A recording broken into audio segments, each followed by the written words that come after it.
Hi, I'm Amie Whittemore, and I am the returning Poet Laureate. Hi, I'm Cameron Mitchell, and I am the Actor Laureate of Murfreesboro. Hi, my name is Meg Brooker, and I am the Dancer Laureate for the City of Murfreesboro.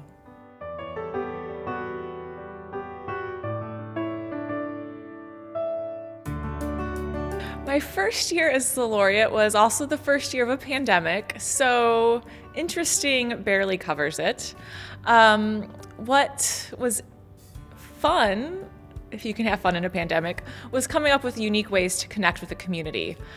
So I know a lot of people were dreaming more vividly during the pandemic, and I came up with a project called Dream Geographies, which paired a person's dream description with artists and poets in the community.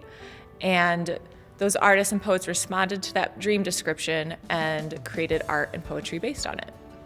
In year one, I was really fortunate to have won a fellowship from the Academy of American Poets. They offer Poet Laureate fellowships to Poet Laureates across the country for city and state laureates. And so I won $50,000, and that allowed me to further my own work as a poet and further some of the programs that I wanted to start last year, one of which is Write with Pride, which is a series of writing workshops for LGBT plus teens in Middle Tennessee.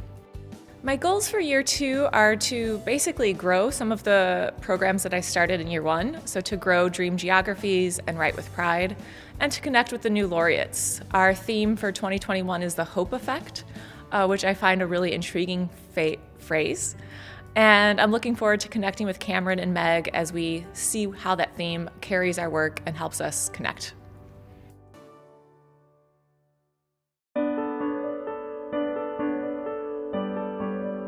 Being named a laureate, it means leadership in the community, like a duty to my community, which is what I want and I feel is necessary. You know, we often want change and want to see things grow. And we hear so often growing up that you need to be that change. So I feel like this position only furthers the responsibility that I felt already as an artist.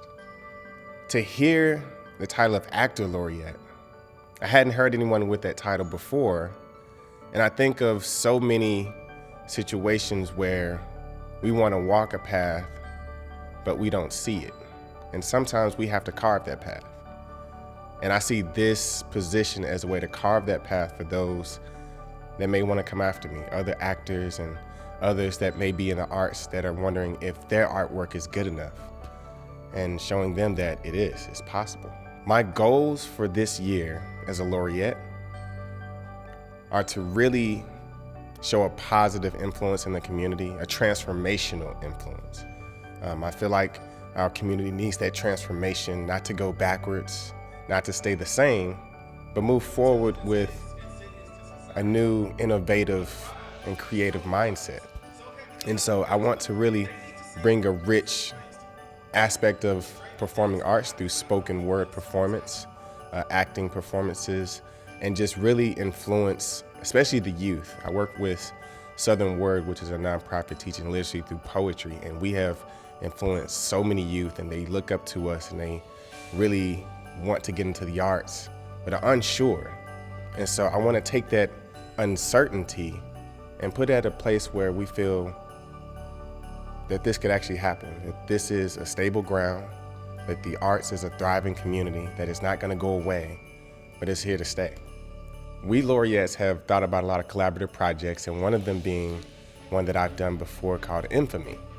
And it's a combination of it's an ensemble of performances dealing with the spoken word performance, dance, acting, and it's really talking about the infamous relationships that we have in our community, things that we need to talk about. You know, we often tend to sweep things under the rug, and we're seeing a lot of that stuff coming out into the world right now. And so instead of having those conversations on social media in places that are not constructive at all and that are not doing our brains any good, we are going to be creating art that is constructive in a place that we feel like is going to progress us forward, because again, art shapes that narrative. And I believe that positive influence is a key element. I'm just excited to see the kids that I get to influence, especially from the work that I do teaching in the schools, and just a path that I get to carve for those that are gonna come behind me. This is the type of stuff that I've wanted to do for a long time, which is the reason why I got into the arts. And so to have Murfreesboro support me in this place of wanting to give back to my community is an honor, and I really appreciate it. So looking forward to serving you all and excited to see what we come up with this year.